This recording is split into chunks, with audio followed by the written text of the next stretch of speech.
I'm Geeta Mohan and you're watching India Today Global. The top story as India-US continue trade talks and after the signing of a 10-year defense framework agreement between Indian Defense Minister Rajnath Singh and US Defense Secretary Pete Hegseth, President Donald Trump, while speaking to reporters at the White House, praised Prime Minister Narendra Modi. Describing Prime Minister Modi as a great man and a friend, President Trump said discussions with Modi were going great on the trade front. He made this remark during an announcement about a new deal to lower prices of weight loss drugs. When a reporter asked if President Trump had plans to visit India, he said he is likely to visit India next year. The United States imposed 50% tariff on India, which includes a 25% additional tariff for purchasing Russian oil. Earlier, White House Press Secretary Caroline Leavitt had stressed that Trump was positive and feels strongly about India-US relationship. Meanwhile, it's the Quad that faces fresh uncertainty, with Donald Trump not going to be traveling to India this year. New Delhi is the current host of the Quad summit, but no date has been announced, and Donald Trump says he'll be coming early next year.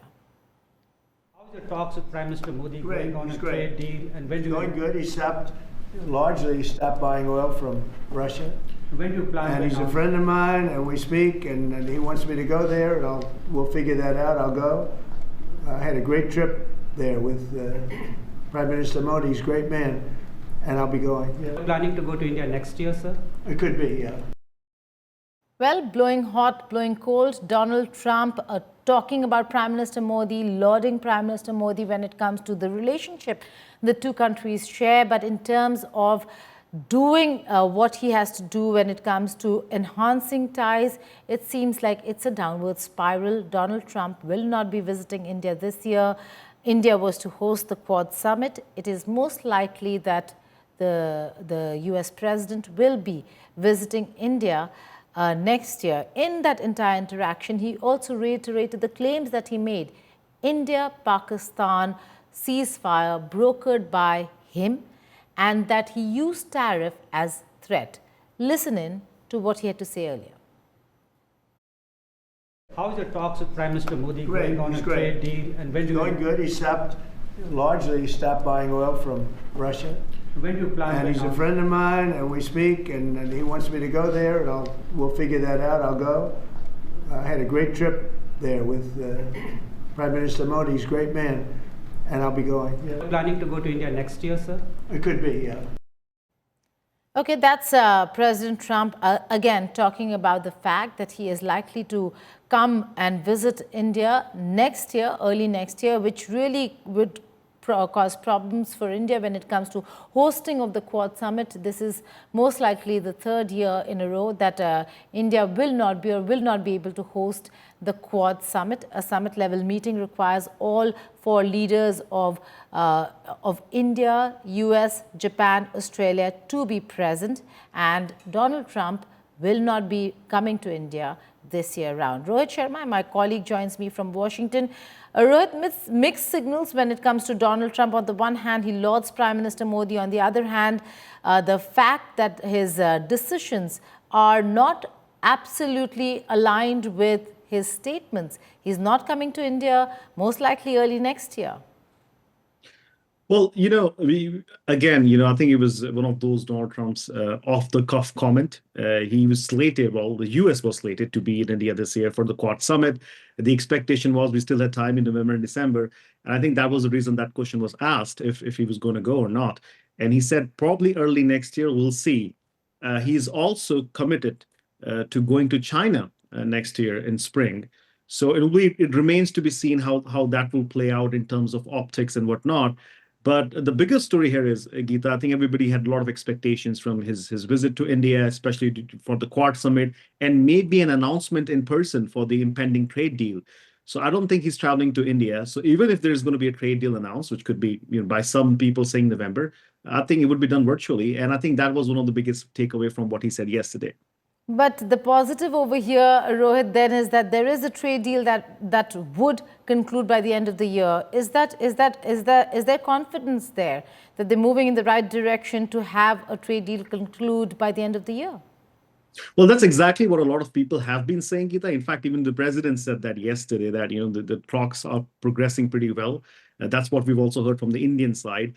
We've also known for the longest time that India had announced, or at least Mr. Goyal had said that there could be an announcement in November. We are in November. So hopefully in the next 2 weeks, if something was to pan out, it might just be the time to do it. But again, we're not going back to the summer where things were falling apart. Looks like both the sides have made real good progress, and there could be a trade deal, for all of us to report on. Okay. Finally, and a very brief answer from you on the fact that things are not looking good in terms of where they're going, but in terms of where they're headed when it comes to a leadership level conversation. He keeps saying that he's been speaking to Prime Minister Modi, whereas there's been no confirmation on that front of regular conversations between the leaders. Well, President Trump surprises everybody, and sometimes, he, as I said, off the comments, there could be back channel talking. Maybe he's involved in those talks, but yeah, again, no official transcript as such. But we do know that he wished Prime Minister Narendra Modi on his birthday. There was a telephone conversation that happened last, and if there are a few more, that has taken place since, I'm pretty sure in time we'll find out. Okay, in time we'll find out. Rohit, keep tracking developments from Washington, D.C. for us. For now, thank you so much for joining. Thank you. Kazakhstan has officially joined the Abraham Accords, signaling a strategic shift in Central Asia's geopolitical landscape.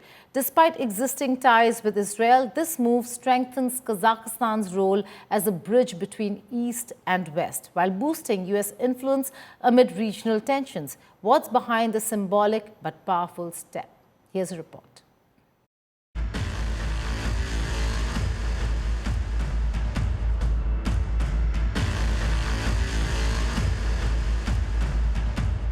Kazakhstan has now officially joined the Abraham Accords, the US-brokered framework that normalized ties between Israel and several Muslim-majority countries. Now, the interesting part is that Kazakhstan already had full diplomatic and economic relations with Israel. So why is this a big deal? Why does joining the Abraham Accords matter if the relationship already existed? Well, the key word here is symbolism and strategy. Kazakhstan's President Kassym-Jomart Tokayev is visiting Washington and meeting President Donald Trump. This comes alongside the leaders of other Central Asian states as part of Washington's push to regain influence in a region that traditionally fell under Russia's political shadow, and more recently, China's economic sphere. This evening, I'm also delighted to report that Kazakhstan has officially agreed, and that's official now, as of about 15 minutes ago. A tremendous country with a tremendous leader has officially joined the Abraham Accords. And I just want to thank you, Mr. President. It's a great honor. It's a tremendous honor to have you. Really great. Central Asia today is like a geopolitical tug-of-war rope, and the United States wants back in the game. For the US, Kazakhstan joining the Accords is a diplomatic signal. Washington is still relevant in shaping alliances in the Muslim world, especially after the Gaza crisis strained West Asia's diplomatic landscape. You are the great leader, statesman, sent by heaven to bring common sense and traditions that we all share and value back into the United States policy, either domestic or foreign. Therefore, millions of people in so many countries are so grateful to you. And I'm convinced that your wise and bold policy needs to be strongly supported worldwide. But why would Kazakhstan sign up now? Kazakhstan has always followed a multi-vector foreign policy, basically balancing Russia, China, the West, and regional Muslim-majority partners. By joining the Abraham Accords, Kazakhstan positions itself as a bridge between East and West, between Muslim states and Israel, between Washington and the region. And there's economic logic too. Israel is a tech powerhouse. Kazakhstan wants to diversify its economy beyond oil. Think agriculture technology, cybersecurity, water management, areas where Israel has serious expertise. But here's where the geopolitics gets more interesting. Trump wants to revive and expand the Abraham Accords, And this move helps him argue that his foreign policy blueprint is still alive and working, even in the middle of the Gaza war. The expansion of the Accords had been stuck since the conflict escalated. So Kazakhstan joining injects momentum. A diplomatic see, it's still happening.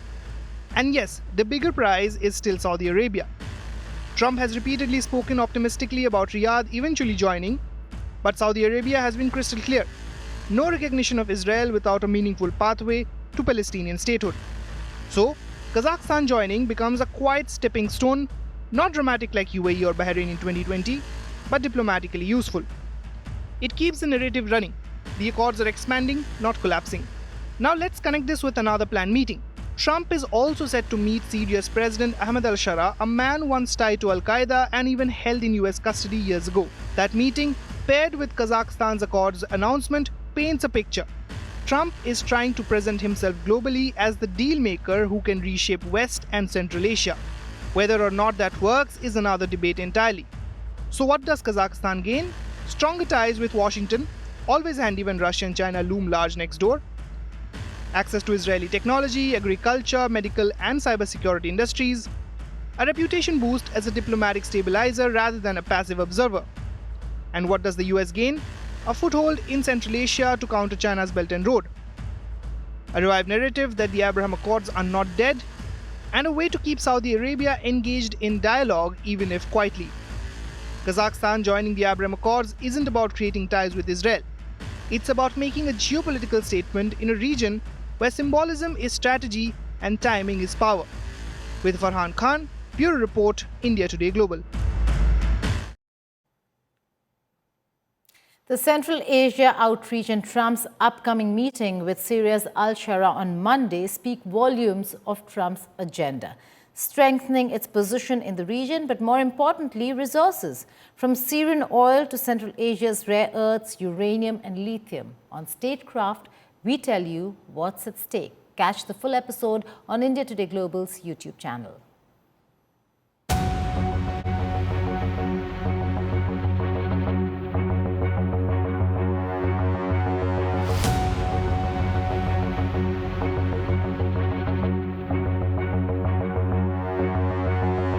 The man once hunted with a $10 million bounty on his head by the US is now being welcomed with a red carpet by President Trump, who once vowed to crush terrorists. He is the president of post-Assad Syria, Ahmed al-Shara. The man Washington called a jihadist is now Trump's newest partner. A handshake that rewrites decades of US policy, a summit that smells less like diplomacy and more like strategy. But what is Trump really after? A stable Syria or a slice of its reconstruction riches? And why, days before this high-stakes meeting, did Trump quietly host 5 Central Asian leaders in Washington, all sitting atop mountains of rare earth and uranium? Is this about peace, power, or profit? Or is it all part of one grand Trump deal? So what game is Donald Trump really playing in Syria and Central Asia? Hello and welcome. You're watching Statecraft with me, Geeta Mohan.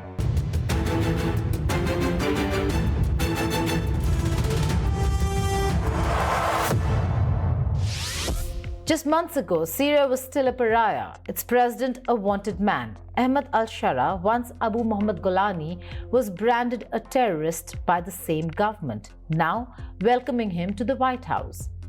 But after al-Shara overthrew Bashar al-Assad with the help of the United States of America, particularly CIA, in late 2024, he reinvented himself, trading the AK-47 for a presidential suit. Trump now calls him a tough young guy doing a great job. Sanctions lifted, UN restrictions eased, and the world suddenly clapping for a former militant turned statesman. So what's behind this sudden US pivot? Redemption, realpolitik, Iran, or raw resource hunger? Let's call it what it is, a Trump power play.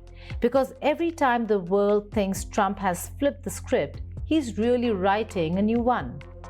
In May 2025, Trump met al-Shara for the first time in Riyadh. Cameras flashed. Trump called him strong, young, and attractive, the language of admiration, not accusation. Sanctions began to melt away. the US delisted HTS from its terrorist registry by July. In November, Trump prepared for the ultimate spectacle, a White House welcome for the same man once branded America's enemy. The symbolism is seismic. For the first time ever, a Syrian leader would step foot inside the Oval Office, not as a threat, but as a partner.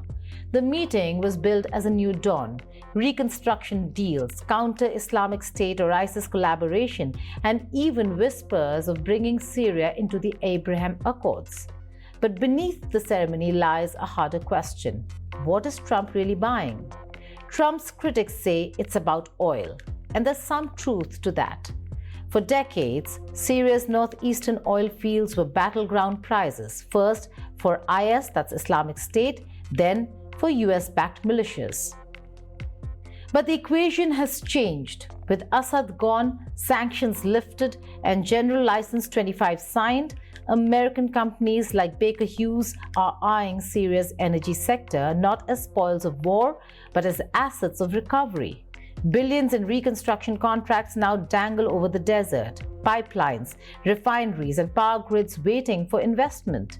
Trump's new Syria policy isn't about occupying oil fields. It's about owning the future of them, legally, lucratively, and under the banner of peace. And yet, one detail stands out: the timing. Barely days before al-Sharra's arrival, Trump held court with 5 presidents from Central Asia: Uzbekistan, Kazakhstan, Kyrgyzstan, Tajikistan, and Turkmenistan, in what he called a meeting of strength. The C5+1 summit looked like routine diplomacy. It wasn't. Trump's real prize wasn't regional stability or goodwill. It was minerals, rare earths, uranium, lithium, the invisible gold fueling modern technology, AI systems, and fighter jets. Central Asia holds massive reserves of these minerals, especially Kazakhstan and Uzbekistan, and Trump knows whoever controls them controls the future. Trump boasted, "I understand its importance." Trump is building what looks like a mineral alliance, from oil in Syria to rare earths in Kazakhstan, a network designed to bypass China and outmaneuver Russia. Pakistan's military reportedly demanded $10,000 per soldier from Israel to join the International Stabilization Force in Gaza, sparking outrage. This marks a potential shift in Pakistan's historic stance on Israel and raises questions about the army's priorities, whether patriotism or profit. Watch this report. What if your country decided a soldier's worth in dollars? Would you be shocked, angry, or both? That is the claim rocking Pakistan today.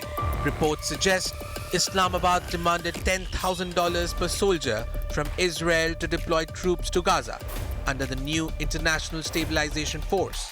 The peacekeeping plan, part of US President Donald Trump's 20-point Gaza proposal, called for the ISF to secure the territory.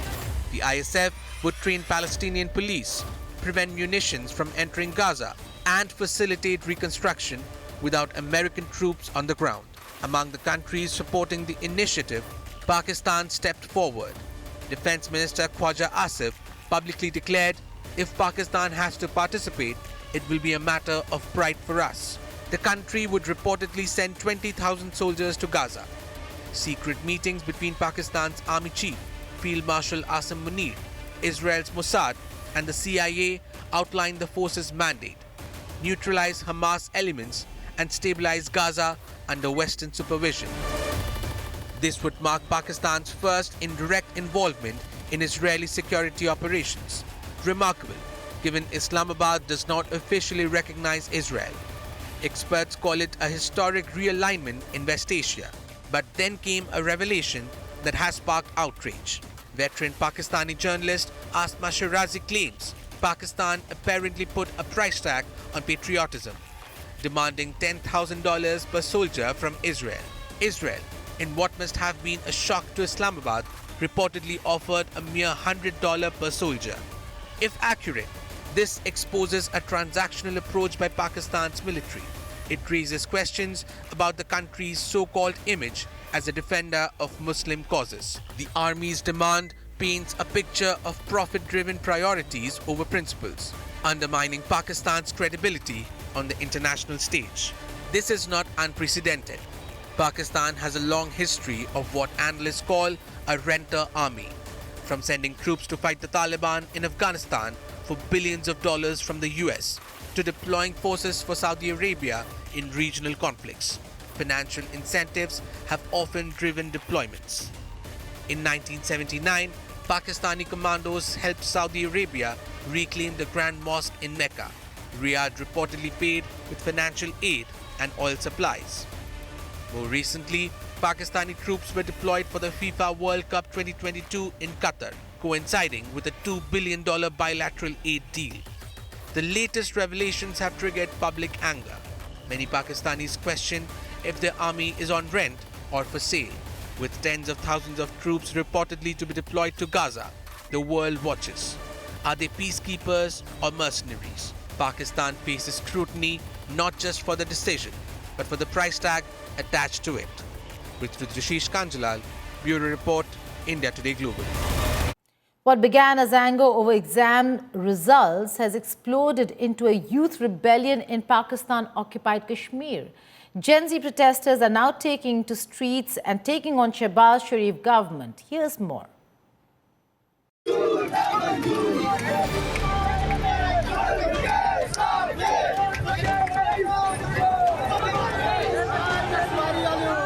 Weeks after violent unrest shook Pakistan-occupied Kashmir, another wave of anger has erupted, this time led by the region's Gen Z.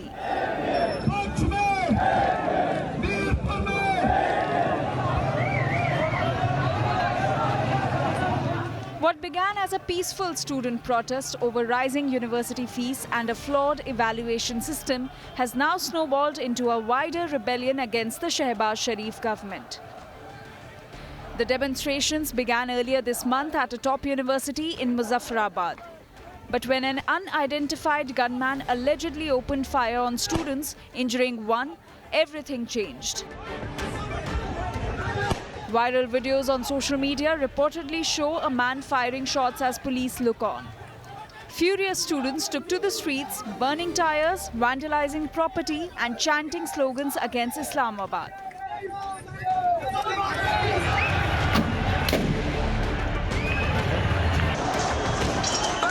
The scenes mirror youth uprisings in Nepal and Bangladesh, where Gen Z anger has toppled governments.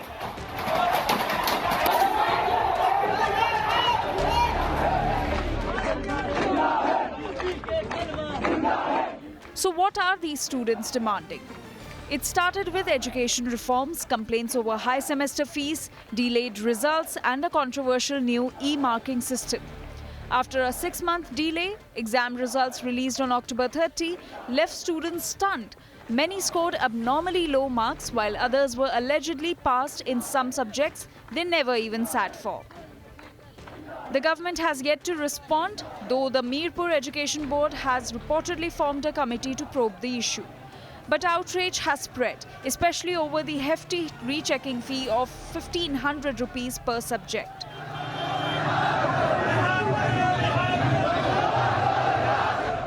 Now, intermediate students and teachers have joined in, raising issues beyond the classroom: crumbling infrastructure, poor healthcare and lack of jobs.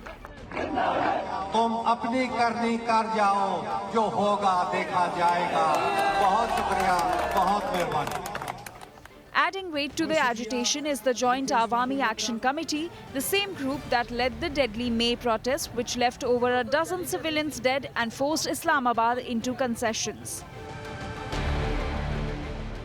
But this time, this movement has a new face: young, connected and defiant. The same generation that watched protests shake Nepal, Bangladesh and Sri Lanka is now making its own stand in Pakistan-occupied Jammu Kashmir.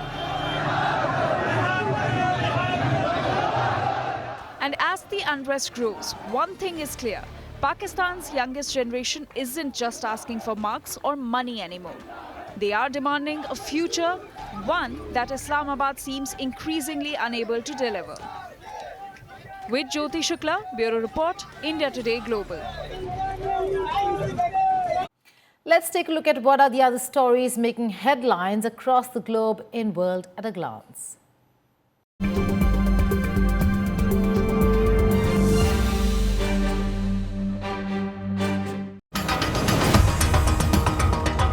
Chinese President Xi Jinping attended the commissioning and flag-presenting ceremony of the Fujian, China's first aircraft carrier equipped with electromagnetic catapults. Xi boarded the aircraft carrier to inspect the vessel after the ceremony. On the flight deck, new generation carrier-based aircraft, including the J-35 and J-15T fighter jets and the Kongjing 600 early warning aircraft were parked in sequence. Xi was briefed on the functional layout of the deck and observed the equipment and facilities.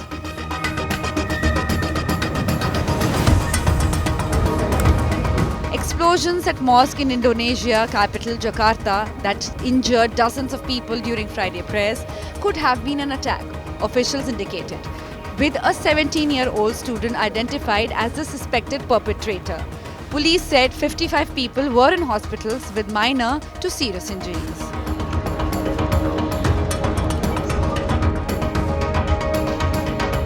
The US Supreme Court will meet behind closed doors to consider a pending appeal to overturn its decade-old same-sex marriage precedent. The appeal comes from Kim Davis, a former county clerk from Kentucky who refused to issue marriage licenses after the Supreme Court's blockbuster 2015 decision.